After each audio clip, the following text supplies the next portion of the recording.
The Doctrine of Fascism by Benito Mussolini. From the Encyclopedia Italiana, Volume 14. The English translation is by Mr. I. S. Munro. Fundamental Ideas. 1. Philosophic Conception. Like every concrete political conception, fascism is thought and action. It is action with an inherent doctrine which, arising out of a given system of historic forces, is inserted in it and works on it from within. It has, therefore, a form correlated to the contingencies of time and place, but it has at the same time an ideal content which elevates it into a formula of truth in the higher region of the history of thought. There is no way of exercising a spiritual influence on the things of the world by means of a human will power commanding the wills of others, without first having a clear conception of the particular and transient reality on which the will power must act, and without also having a clear conception of the universal and permanent reality in which the particular and transient reality has had its life and being. To know men, we must have a knowledge of man, and to have a knowledge of man, we must know the reality of things and their laws. There can be no conception of a state which is not fundamentally a conception of life. It is a philosophy or intuition, a system of ideas which evolves itself into a system of logical contraction, or which concentrates itself in a vision or in a faith, but which is always, at least virtually, an organic conception of the world. 2. Spiritualized conception. Fascism would therefore not be understood in many of its manifestations, as for example in its organizations of the party, its system of education, its discipline, were it not considered in the light of its general view of life, a spiritualized view. To Fascism, the world is not this material world which appears on the surface, in which man is an individual separated from all other men, standing by himself, and subject to a natural law which instinctively impels him to lead a life of momentary and egotistic pleasure. In Fascism, man is an individual who is the nation and the country. He is this by a moral law, which embraces and binds together individuals and generations in an established tradition and mission. A moral law which suppresses the instinct to lead a life confined to a brief cycle of pleasure in order instead to replace it within the orbit of duty in a superior conception of life, free from the limits of time and space, a life in which the individual by self-abnegation and by the sacrifice of his particular interest, even by death, realizes the entire spiritual existence in which his value as a man consists. 3. Positive conception of life as a struggle. It is therefore a spiritual conception, itself also a result of the general reaction of the century against the languid and materialistic positivism of the 18th century. Anti-positivist but positive, neither skeptical nor agnostic, neither pessimistic nor passively optimistic, as are in general the doctrines, all of them negative, which place the center of life outside of man, who by his free will can and should create his own world for himself. Fascism wants a man to be active and to be absorbed in action with all his energies. It wants him to have a manly consciousness of the difficulties that exist and to be ready to face them. It conceives life as a struggle, thinking that it is the duty of man to conquer that life which is really worthy of him, creating in the first place within himself the physical, moral, intellectual instrument with which to build it. As for the individual, so for the nation, so for mankind. Hence the high value of culture in all its forms, art, religion, science, and the supreme importance of education. Hence also the essential value of labor, with which man conquers nature and creates the human world, economic, political, moral, intellectual. 4. Ethical conception. This positive conception of life is evidently an ethical conception, and it compromises the whole reality as well as the human activity which domineers it. No action is to be removed from the moral sense. Nothing is to be in the world that is divested of the importance which belongs to it in respect of moral aims. Life, therefore, as the Fascist conceives it, is serious, austere, religious, entirely balanced in a world sustained by the moral and responsible forces of the spirit. The Fascist disdains the easy life. 5. Religious conception. Fascism is a religious conception in which man is considered to be in the powerful grip of superior law.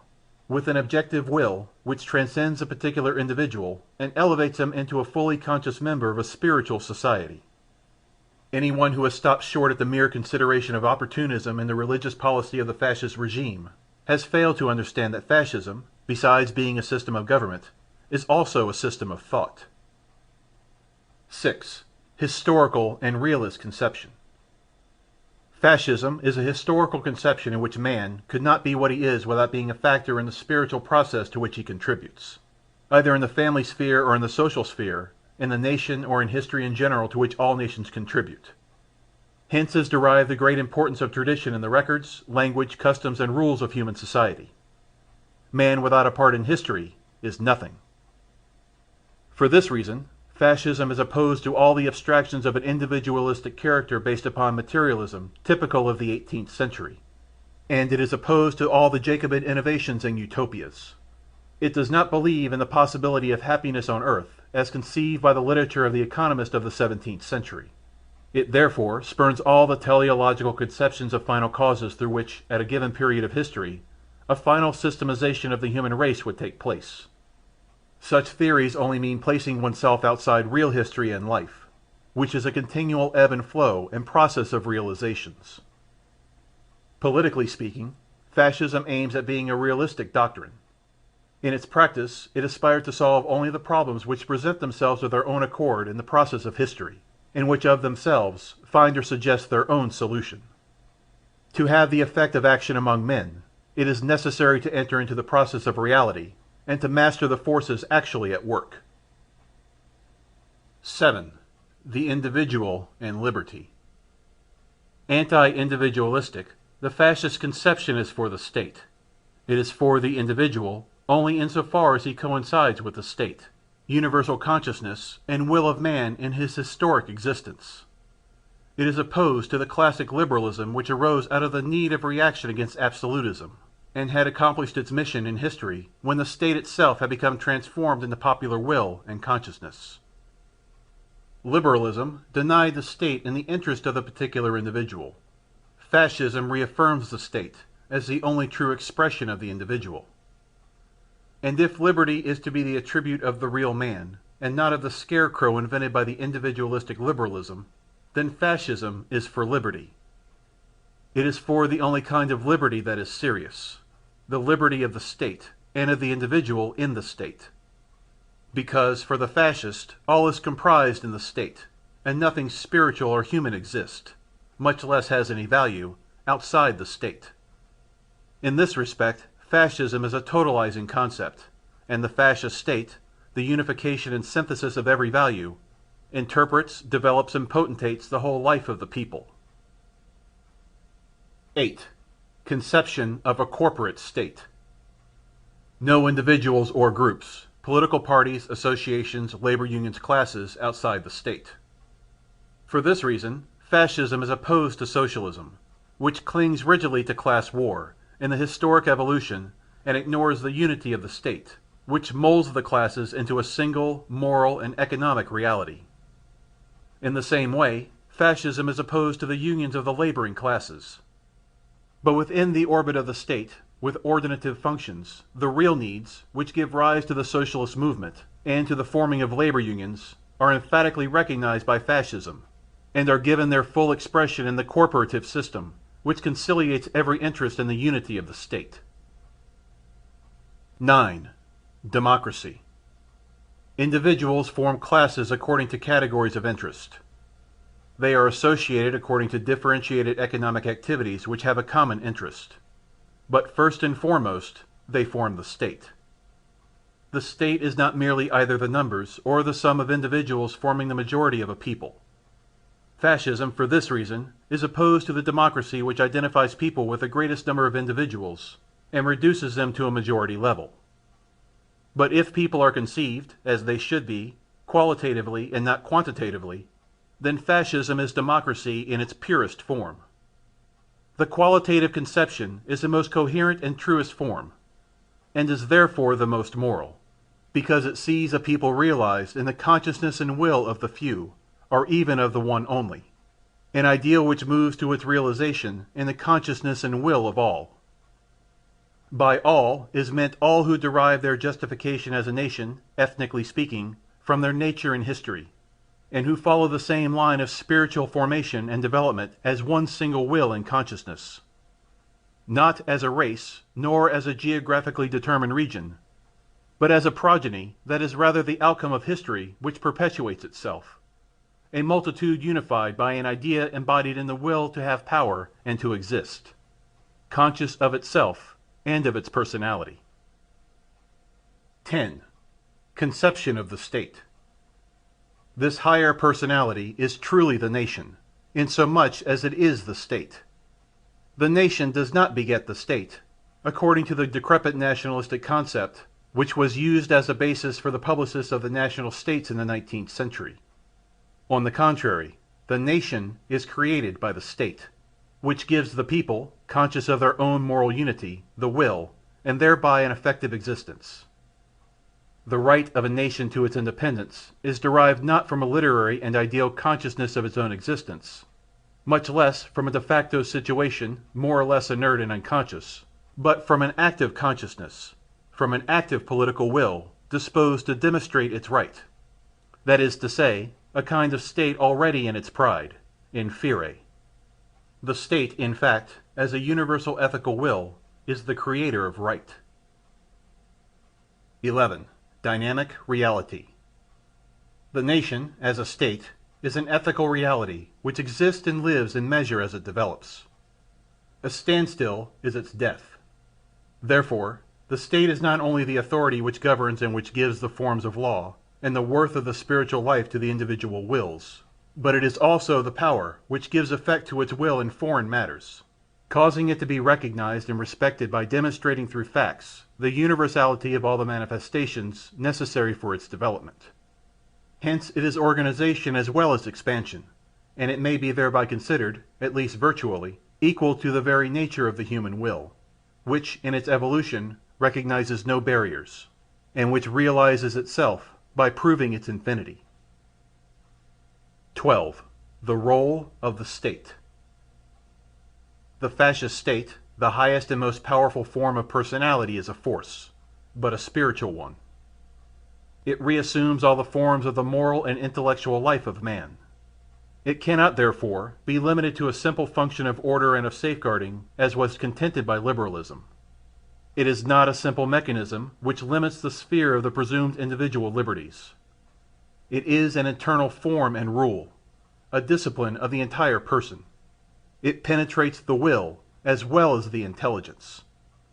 Its principle, a central inspiration of the living human personality in the civil community, descends into the depths and settles in the heart of the man of action as well as the thinker, of the artist as well as of the scientist, the soul of our soul. 13. Discipline and authority. Fascism, in short, is not only a lawgiver and the founder of institutions, but an educator and promoter of the spiritual life. It aims to rebuild not the forms of human life, but its content, the man, the character, the faith. And for this end it exacts discipline and an authority which descends into and dominates the interior of the spirit without opposition. Its emblem, therefore, is the Lictorian fasces, symbol of unity, of force, and of justice. Politics and social doctrine. 1. Origins of the doctrine. When, in the now distant March of 1919, I summoned a meeting at Milan, through the columns of the Popolo d'Italia, of those who had supported and endured the war, and who had followed me since the constitution of the Fasci, or revolutionary action, in January 1915, there was no specific doctrinal plan in my mind. I had the experience of one only doctrine, that of socialism from 1903 to 04, to the winter of 1914, about a decade. But I made it first in the ranks, and later as a leader, and it was never an experience in theory. My doctrine, even during that period, was a doctrine of action. A universally accepted doctrine of socialism had not existed since 1915, when the revolutionist movement started in Germany, under the leadership of Bernstein. Against this, in the swing of tendencies, a left revolutionary movement began to take shape. But in Italy it never went further than in the field of phrases. whereas in Russian socialistic circles it became the prelude of Bolshevism, reformism, revolutionaryism, centrism. This is a terminology of which even the echoes are now spent. But in the great river of fascism are currents which flow from Sori, from Pagai, from Lagardelle, and the Movement Socialiste, from Italian syndicates which were legion between 1904 and 1914, and sounded a new note in Italian socialist circles, weakened then by the betrayal of Giolitti, through Olivetti's Pagini Libere, Orano's La Lupa, and Enrico Leone's Deverne Sociale. After the war, in 1919, socialism was already dead as a doctrine. It existed only as a grudge. In Italy especially, it had one only possibility of action: reprisals against those who wanted the war and must now pay its penalty. The Popolo d'Italia carried a subtitle, Daily of Ex-Servicemen and Producers, and the word producers was already then an expression of a turn of mind. Fascism was not the nursing of a doctrine previously worked out at a desk. It was born of the need for action, and it was action. It was not a party. In fact, during the first 2 years, it was an anti-party and a movement. The name I gave the organization fixed its character. Yet whoever should read the now crumpled sheets with the minutes of the meeting at which the Italian Fasce di Combattimento were constituted would fail to discover a doctrine, but would find a series of ideas, of anticipations, of hints which, liberated from the inevitable strangleholds of contingencies, were destined after some years to develop into doctrinal conceptions. Through them, fascism became a political doctrine to itself, different by comparison to all others, whether contemporary or of the past. I said then, if the bourgeoisie think we are ready to act as lightning conductors, they are mistaken. We must go towards labor. We wish to train the working classes to directive functions. We wish to convince them that it is not easy to manage industry or trade. We shall fight the technique and the spirit of the rearguard. When the succession of the regime is open, we must not lack the fighting spirit. We must rush, and if the present regime be overcome, it is we who must fill its place. The claim to succession belongs to us, because it was we who forced the country into war, and we who led her to victory. The present political representation cannot suffice. We must have a direct representation of all interest. Against this program, one might say it is a return to corporations, but that does not matter. Therefore I should like this assembly to accept the claims put in by National Syndicalism from an economic standpoint. Is it not strange that the word corporation should have been uttered at the first meeting of Piazza San Sepolcro, when one considers that, in the course of the Revolution, it came to express one of the social and legislative creations at the very foundations of the regime? 2. Development. The years which preceded the march on Rome were years in which the necessity of action did not permit complete doctrinal investigations or elaborations. The battle was raging in the towns and villages. There were discussions, but what was more important and sacred, there was death. Men knew how to die. The doctrine, all complete and formed, with divisions into chapters, paragraphs, and accompanying elucubrations, might be missing, but there was something more decided to replace it. There was faith. Notwithstanding, whoever remembers with the aid of books and speeches, whoever could search through them and select, would find that the fundamental principles were laid down whilst the battle raged. It was really in those years that the fascist idea armed itself, became refined, and proceeded towards organization. The problems of the individual and of the state, the problems of authority and of liberty, the political and social problems, especially national, the fight against the liberal, democratic, socialist, and popular doctrines, was carried out together with the punitive expeditions. But, as a system was lacking, our adversaries in bad faith denied to fascism any capacity to produce a doctrine, though that doctrine was growing tumultuously, at first under the aspect of violent and dogmatic negation, as happens to all newly born ideas, and later under the positive aspect of construction, which was successfully realized in the years 1926, 28, and 29, through laws and institutions of the regime. Fascism today stands clearly defined, not only as a regime, but also as a doctrine. This word doctrine should be interpreted in the sense that fascism today, when passing criticism on itself and others, has its own point of view, and its own point of reference, and therefore also its own orientation when facing those problems which beset the world in the spirit and in the matter. 3. Against pacifism, war and life as a duty. As far as the general future and development of humanity is concerned, and apart from any mere consideration of current politics, fascism above all does not believe either in the possibility or utility of universal peace. It therefore rejects the pacifism which masks surrender and cowardice. War alone brings all human energies to their highest tension, and sets a seal of nobility on the peoples who have the virtue to face it. All other tests are but substitutes which never make a man face himself in the alternative of life or death. A doctrine which has its starting point at the prejudicial postulate of peace is therefore extraneous to fascism.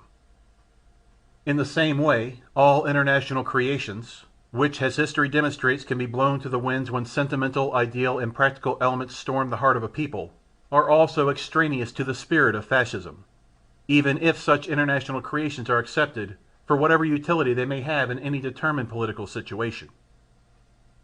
Fascism also transports this anti-pacifist spirit into the life of individuals. The proud squadrista motto, "Me defragro," I don't give a damn, scrawled on the bandages of the wounded is an act of philosophy, not only stoic. It is a summary of a doctrine not only political, it is an education in strife and an acceptance of the risks which it carried. It is a new style of Italian life. It is thus that the fascist loves and accepts life, ignores and disdains suicide, understands life as a duty, a lifting up, a conquest, something to be filled in and sustained on a high plane, a thing that has to be lived through for its own sake, but above all for the sake of others near and far, present and future. 4. The demographic policy and the neighbor. The demographic policy of the regime is the result of these premises.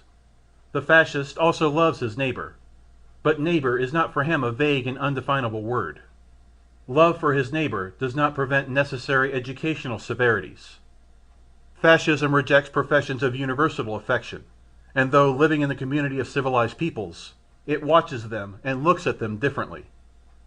It follows them in their state of mind, and in the transformation of their interest, but it does not allow itself to be deceived by fallacious and mutable appearances. 5. Against historical materialism and class struggle. Through this conception of life, fascism becomes the emphatic negation of that doctrine which constituted the basis of the so-called scientific socialism or Marxism, the doctrine of historical materialism, according to which the story of human civilization is to be explained only by the conflict of interest between the various social groups and by the change of the means and instruments of production.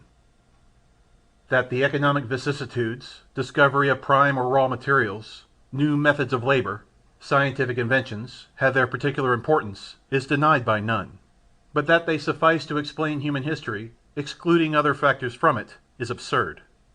Fascism still believes in sanctity and in heroism, that is to say, in acts in which no economic motive, immediate or remote, operates. Fascism, having denied historical materialism, by which men are only puppets in history, appearing and disappearing on the surface of the tides, while in the depths the real directive forces act and labor, it also denies the immutable and irreparable class warfare, which is the natural filiation of such an economistic conception of history. And it denies above all that class warfare is the preponderating agent of social transformation.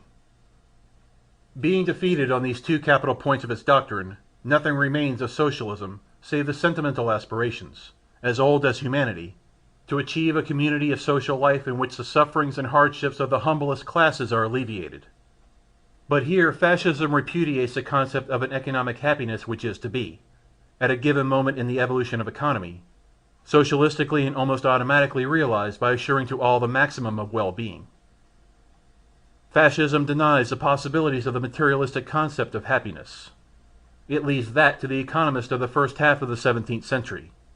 That is, it denies the equation, well-being, happiness, which reduces man to the state of the animals, mindful of only one thing, that of being fed and fattened, reduced in fact to a pure and simple vegetative existence.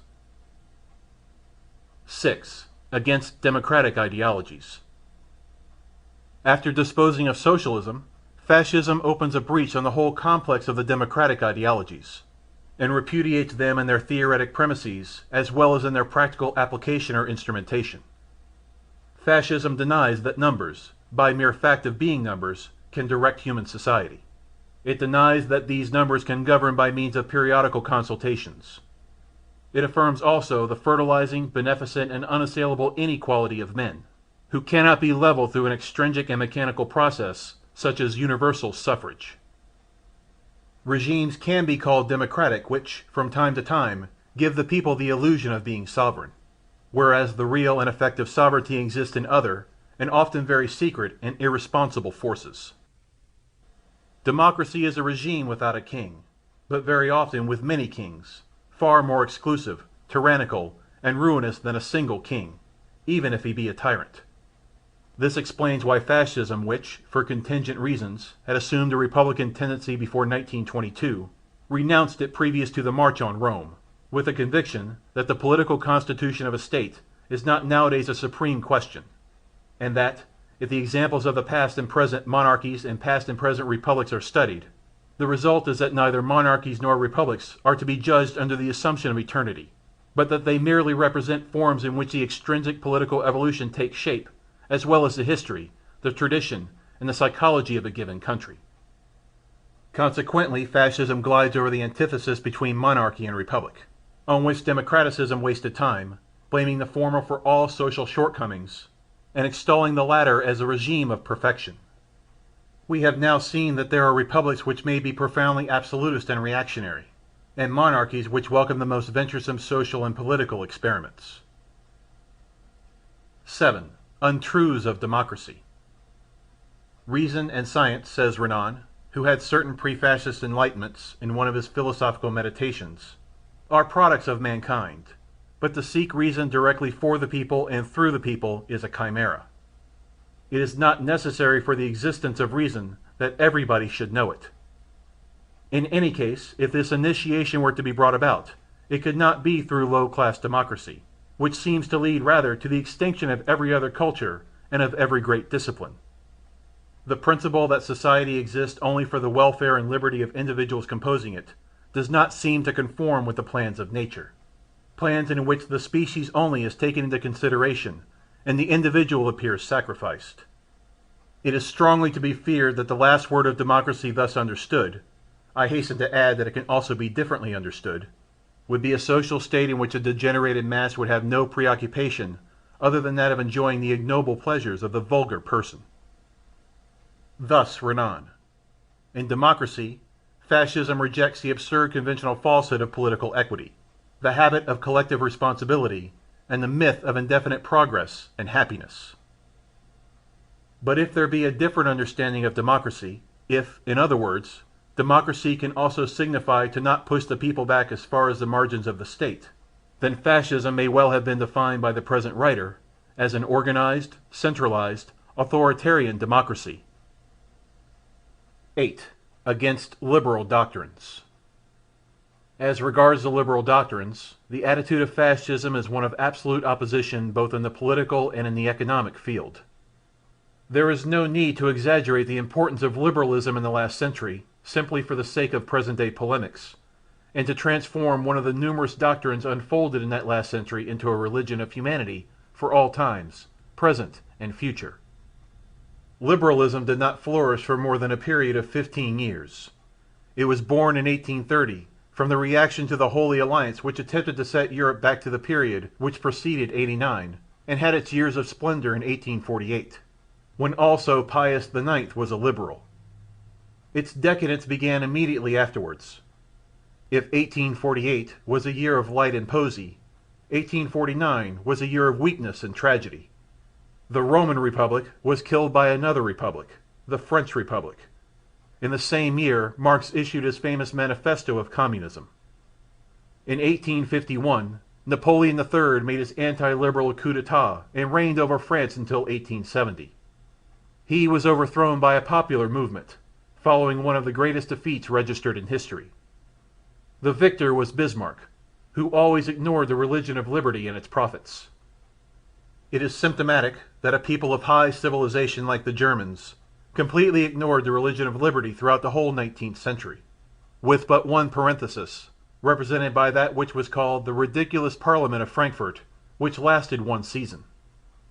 Germany realized its national unity outside of liberalism, against liberalism, a doctrine which seemed alien to the German spirit, essentially monarchical, since liberalism is a historical and logical antechamber of anarchy. The three wars of 1864, 1866, and 1870, conducted by liberals like Moltke and Bismarck, marked the three stages of German unity. As for Italian unity, liberalism played a very inferior part in the makeup of Mazzini and Garibaldi, who were not liberals. Without the intervention of the anti-liberal Napoleon, we would not have had Lombardy, and without help of the anti-liberal Bismarck, at Sadowa and Sedan, it is very likely that we would not have got Venice in 1866, or that we would have entered Rome in 1870. During the period of 1870 to 1915, the preachers of the new credo themselves denounced the twilight of their religion. It was beaten in the breach by decadence in literature. It was beaten in the open by decadence in practice. Activism, that is to say nationalism, futurism, fascism. The liberal century, after having accumulated an infinity of Gordian knots, sought to cut them in the hecatomb of the World War. Never did any religion impose such a terrible sacrifice. Have the gods of liberalism slaked their bloodthirst? Liberalism is now on the point of closing the doors of its departed temples, because nations feel that its agnosticism in the economic field, and its indifference in political and moral matters, causes, as it has already caused, the sure ruin of states. That is why all the political experiences of the contemporary world are anti-liberal, and it is supremely silly to seek to classify them as things outside of history, as if history were a hunting ground reserved to liberalism and its professors, as if liberalism were the last and incomparable word of civilization. 9. Fascism does not turn back. The fascist negation of socialism, of democracy, of liberalism, should not lead one to believe that fascism wishes to push the world back to where it was before 1879, the date accepted as the opening year of the demo-liberal century. One cannot turn back. The fascist doctrine has not chosen de Maistre for its prophet. Monarchical absolutism is a thing of the past, and so is the worship of the church power. Feudal privileges and divisions into impenetrable castes with no connection between them are also have-beens. The conception of fascist authority has nothing in common with the police. A party that totally rules a nation is a new chapter in history. References and comparisons are not possible. From the ruins of the socialist, liberal, and democratic doctrines, fascism picks those elements that still have a living value, keeps those that might be termed facts acquired by history, and rejects the rest, namely, the conception of a doctrine good for all times and all people. Admitting that the 19th century was a century of socialism, liberalism, and democracy is not said that the 20th century must also be the century of socialism, of liberalism, of democracy. Political doctrines pass on, but peoples remain. One may now think that this will be the century of authority, the century of the right wing, the century of fascism. If the 19th century was a century of the individual, liberalism signifies individualism, one may think that this will be the century of collectivism, the century of the state. It is perfectly logical that a new doctrine should utilize the vital elements of other doctrines. No doctrine was ever born entirely new and shining, never seen before. No doctrine can boast of absolute originality. Each doctrine is bound historically to doctrines which went before, to doctrines yet to come. Thus, the scientific socialism of Marx is bound to the utopian socialism of Fourier, of Owen, of Saint-Simon. Thus, the liberalism of 1800 is linked with the movement of 1700. Thus, democratic doctrines are bound to the encyclopedist. Each doctrine tends to direct human activity towards a definite object. But the activity of man reacts upon the doctrine, transforms it, and adapts it to new requirements, or overcomes it. Doctrine, therefore, should be an act of life, and not an academy of words. In this lie the pragmatic veins of fascism, its will to power, its will to be, its position with regards to violence, and its value. 10. The value and mission of the state. The capital point of the fascist doctrine is the conception of the state, its essence, the work to be accomplished, its final aims. In the conception of fascism, the state is an absolute before which individual and groups are relative. Individuals and groups are conceivable insomuch as they are in the state. The liberal state does not direct the movements and the material and spiritual evolution of collectivity, but limits itself to recording the results. The fascist state has its conscious conviction, a will of its own, and for this reason is called an ethical state.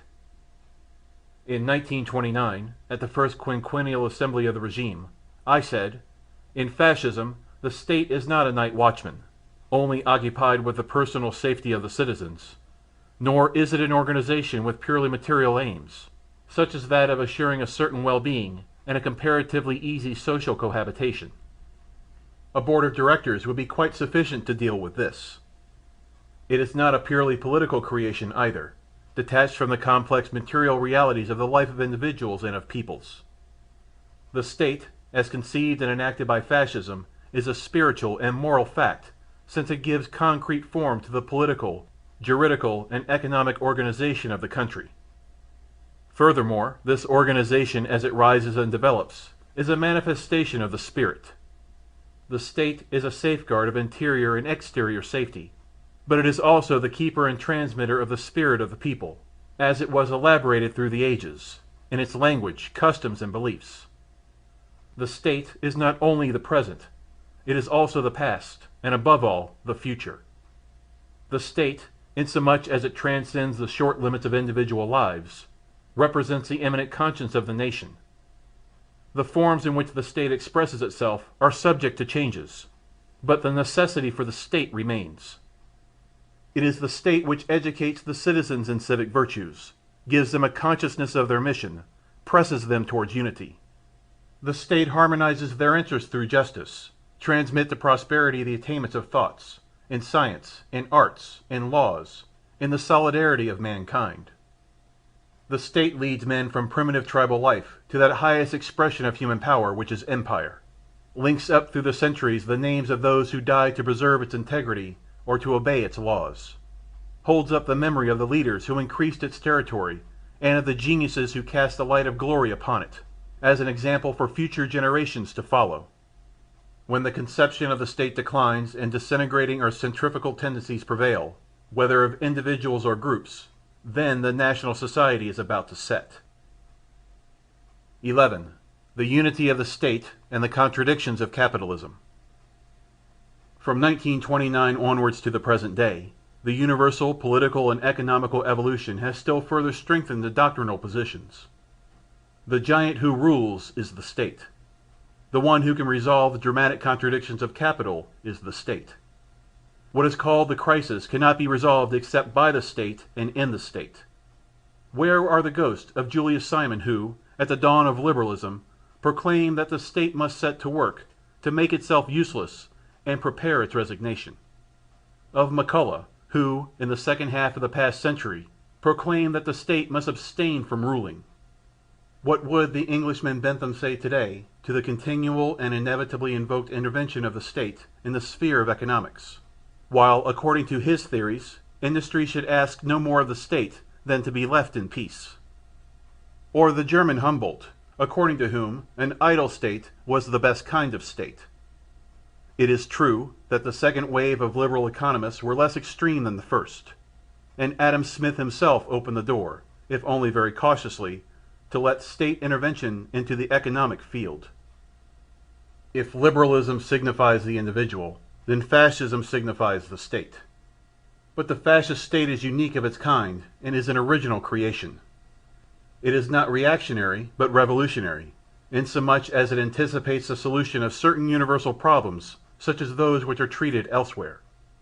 1. In the political sphere, by the subdivision of parties, in the preponderance of parliamentarism, and in the irresponsibilities of assemblies. 2. In the economic sphere, by the functions of trade unions which are becoming constantly more numerous and powerful, whether in the labor or industrial fields, in their conflicts and combinations. And 3. In the moral sphere, by the necessity of order, discipline, obedience to those who are the moral dictators of the country. Fascism wants the state to be strong, organic, and at the same time supported on a wide popular basis. As part of its task, the fascist state has penetrated the economic field, through the corporative, social, and educational institutions which it has created. The presence of the state is felt in the remotest ramifications of the country, and in the state also, all the political, economic, and spiritual forces of the nation circulate, mustered in their respective organizations. A state which stands on the support of millions of individuals who recognize it, who believe in it, who are ready to serve it, is not the tyrannical state of the medieval lord. It has nothing in common with the absolutist states before or after '89. The individual in the fascist state is not annulled, but rather multiplied, just as in a regiment a soldier is not diminished, but multiplied by the number of his comrades. The fascist state organizes the nation, but leaves a sufficient margin afterward to the individual. It has limited the useless or harmful liberties and has preserved the essential ones. The one to judge in this respect is not the individual, but the state. 12. The fascist state and religion. The fascist state is not indifferent to the presence or the fact of religion in general, nor to the presence of that particular established religion which is Italian Catholicism. The state has no theology, but it has morality. In the fascist state, religion is considered as one of the most profound manifestations of the spirit. It is therefore not only respected, but defended and protected. The fascist state does not create its own God, as Robespierre wanted to do in a certain movement in the frenzies of the Convention, nor does it vainly endeavor to cancel the idea of God from the mind, as Bolshevism tries to do. Fascism respects the God of the ascetics, of the saints, and of the heroes. It also respects God as he is conceived and prayed to in the ingenious and primitive heart of the people. 13. Empire and discipline. The fascist state is a will expressing power and empire. The Roman tradition here becomes an idea of force. In the fascist doctrine, empire is not only a territorial or a military or a commercial expression. It is a moral and a spiritual one. An empire can be thought of, for instance, as a nation which directly or indirectly guides other nations, without the need of conquering a single mile of territory. For fascism, the tendency to empire, that is to say the expansion of nations, is a manifestation of vitality. Its contrary, the stay-at-home attitude, is a sign of decadence. Peoples who rise, or suddenly flourish again, are imperialistic. Peoples who die are peoples who abdicate. Fascism is a doctrine which most adequately represents the tendencies, the state of mind of a people like the Italian people, which is rising again after many centuries of abandonment and of foreign servitude. But empire requires discipline, the coordination of forces, duty, and sacrifice. This explains many phases of the practical action of the regime. It explains the aims of many of the forces of the state, and the necessary severity against those who would oppose themselves to this spontaneous and irresistible movement of the Italy of the 20th century, by trying to appeal to the discredited ideologies of the 19th century, which have been repudiated wherever great experiments of political and social transformation have been daringly undertaken. Never more than at the present moment have nations felt such a thirst for an authority, for a direction, for order. If every century has its own peculiar doctrine, there are 1,000 indications that fascism is that of the present century.